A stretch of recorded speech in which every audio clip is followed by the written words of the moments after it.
Alright, so we talked about IP address being the number one thing that all the machines you interact with on the internet gather from you, and you're actively being tracked by your IP address. We also mentioned few ways that you can essentially make yourself more anonymous, but we will talk about anonymity in the next section. Besides IP addresses that websites store, websites also store cookies. You most likely already have heard of cookies. They are being used essentially to track your activity on the website. However, not all cookies are the same, as there are different types of cookies.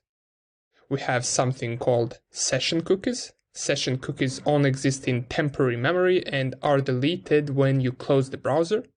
They're usually used to remember your choices during your current session, such as, for example, if you're doing online shopping, the website should remember what you put inside the cart. This is done with the help of session cookies. We also have something called first-party and third-party persistence cookies. Now, persistent cookies are written onto your device's memory and come with an expiration date. They remain on your device even after you close your browser. Now, the more important cookies for tracking are third-party persistent cookies, and third-party persistent cookies are accessed on websites that didn't create them. This allows the cookie's creator to collect and receive data anytime the user visits a page with a resource belonging to them, which essentially means they can track you through the website that's not even theirs. Now, here I have a tool which will help us track our cookies, and this tool is Burpsuit. You should already be familiar with it.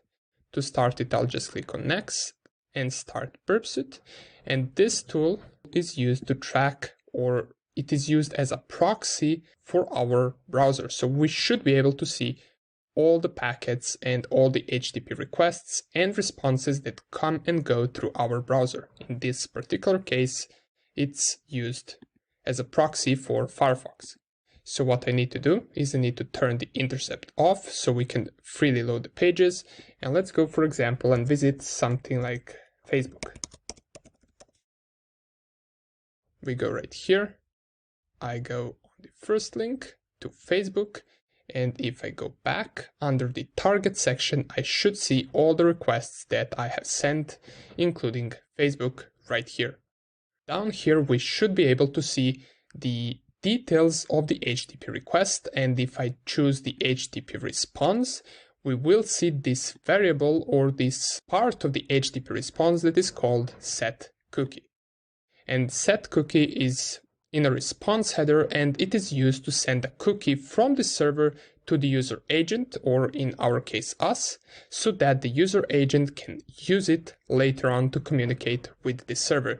So just by loading this page, I received this cookie value right here, that we can also see the expiration date that we talked about. And this cookie was allocated to our user agent or to our browser, so it can remember our choices and our current session with the Facebook website.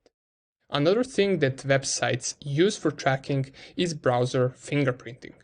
Browser fingerprinting is just another layer that's being used to more precisely identify someone.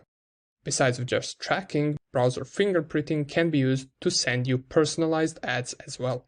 This doesn't necessarily have to mean that it only tracks which browser you use, but it can also track what operating system are you running or what plugins do you have active inside your browser. All of this gives a unique ID to you that can be used to identify you and only you.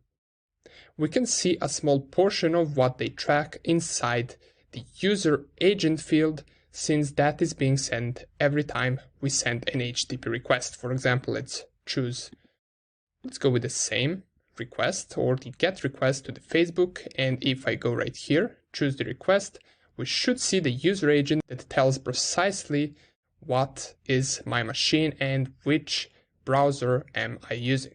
So we can see it says Intel Mac OS and Mozilla 5.0, which in this particular case is Firefox.